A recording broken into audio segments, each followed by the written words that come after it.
been a long time that I've been wanting to catch up with this man and see exactly where you were at in life and everything, since obviously anyone who remembers, I don't know, 2018 remembers that we really set the internet on fire with like your first ever interview back in the day, and it's been kind of a wild ride since then. My man Teejayx6 is in the building.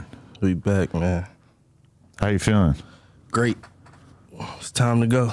You look like you're about to go jog and try to like drop some weight with the hoodie up and the shiesty and everything. Yeah, I'm chilling. What's this look about? Shit, I'm just trying to stay low key in LA. You know how I get nowadays, especially 2024. Even during the interview. Exactly. What are you worried about in New York?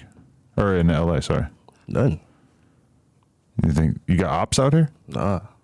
You said in one song you killed like 7 of your ops. They out here? TJ, what's going on, bro? Shit, man. About to hop back in this music shit. I've been chilling off the scene. Nobody been really seeing me. But it's time again. Feel me? Right. Got some new music. So let's like break all this down chronologically, just so we got the whole story here. So bring me back to like what it was like for you when the music started cracking off for the first time. It was just good. It was like a good feeling because I really worked for it. Like, was really dropping music. At that time, I was staying consistent in the studio, shit like that. But it really all paid off, so. Who were you influenced by? Because I feel like at that time, my knowledge of like Detroit music was pretty limited. So we felt like what you were doing was totally like something 1000% brand new. Whereas like now, having like listened to a lot more Detroit music and Flint music and stuff, I can kind of like see some of your influences more. Yeah, most definitely. I can definitely say that. Like, I ain't gonna say I paved the way, but I definitely had like a big part in playing in the scene for today. But who are you with? Because there's a nice like history of scam rap preceding you in Detroit. Like who kind of like set you off on that path? Nobody really. Like, I really wasn't like nobody else was really rapping about scamming but Cash or Guam, but that shit was dead by the time I already started rapping. Okay. About it. Right. So I mean, it was kind of crazy. Like where do you feel like that style came from? Because you had a lot of different things going on, even just besides the scam thing, where you were just kind of freaking the ends of your bars and shit, and just like kind of changing your voice and going out of your way to like not rhyme / to rhyme the same word a bunch of times in a row. Like where do you feel like a lot of that came from? No, it's just, I guess, my rapping style. But I hear it a lot today. That's what's crazy. I hear it in a lot of Detroit music today. A lot of buzzing people today, shit like that. So yeah, I feel like I had a part in playing in it, so that I'm grateful for that. You know what I mean? I made my money from it. I did what I did with it, so that's cool. So what was going on in your mind when you came out to do the No Jumper interview? Like, cause you definitely had a plan in place before you came through to do that. You talking about this one? No, the prior one, back in the day. It really wasn't no plan. I was just trying to do an interview. That was really my first interview ever I did. So I was just trying to do an interview, really. That's all it was. My memory of it was that you did the whole interview, and the whole time you're saying crazy shit. Like you're saying that you're never gonna stop scamming for the rest of your life, no matter how popular you become in music. I remember you talking about watching people kill themselves in the red rooms.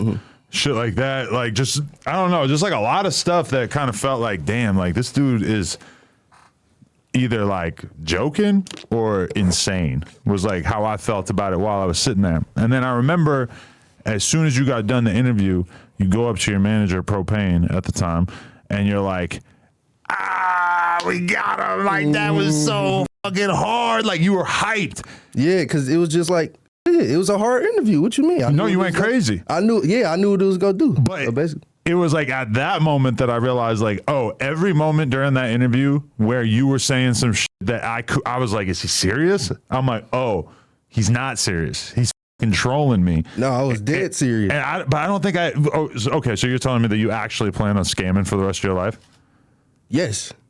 I can't really like believe that you. But you gotta think about it. I don't know. You probably think of like petty scamming and shit. It's people Like, you can live off scamming. It don't have to be scamming, taking people money. It can be any other type of scam. Okay. It can be a legal business scam. I would take that interview and put it in the same bucket as what you did like soon after that, where you had the fake cops come to do the fake arrest during the fucking interview. Not saying that like everything was fake during the interview, but I felt like you were kind of like trolling me and like hyping shit up and saying shit that you knew was not necessarily true, but it would be viral, which doesn't even seem like that foreign of a concept, because now we live in the age of OnlyFans girls doing that exact same shit, where they go on podcasts and act like they're fucking crazy nymphomaniacs, even though they're not. Now we're used to it, but I felt like you were very early on that wave of like trying to get viral moments and crazy viral clips by just overdoing it. Yeah. Yeah, I feel that. Yeah, that's true. Okay. I feel that. I understand it. Right. I mean, there might even, if I were to go rewatch it, there might be like better examples of like some of the crazy ass shit that you were saying in that thing that just kind of just had me a little shocked at the moment. But so where'd that shit come from in terms of like even wanting to get fake arrested at your show to create some hype and shit? It was just like a marketing scheme at the time. Like, cause like I said, like you said, I came on the interview talking about the scam. I really scammed, but it's just like, that's genius. My first show had the cops arrest me, and it did what it did. It did what I expected it to do, and it took me to the next level. You see? Yeah, so when did things kind of start to get fucked up? Because it felt like after that, you know, you had this like big meteoric rise. Well, maybe we should even talk more about like just like signing and shit. So what was the decision to sign to Atlantic around that time? Shit, it was just a good situation. Like, you feel me? I ain't had to put out as much music as I wanted to. I was chilling. I don't know why I went inconsistent though. I feel like that's where I fucked up. I shouldn't have went inconsistent and shit like that. But yeah, it was a good deal. You feel me? Like, I did what I did. Like I said, I made the money. I did what I did. It's cool. Like, we in a new era now. It's 2024. It's time for some new other shit. Leave that in the past. It's kind of crazy though, because I feel like that was the time period where the labels were just so thirsty to find the next thing that they were like, they saw your shit. They're like, this is new. It's interesting. Boom. We're going to give you $1 million. Tell you. I know that exactly. I feel like they're cheaper now from what I hear. Well, no, they actually giving people more money. Really? Yeah, they giving people more money. I know a few Detroit artists who got a big bag, like M's. Like, I don't know how, but they doing that shit. They barely got views. Like, barely got like 10 million, 15 million views. We getting $2 million. It really don't make sense.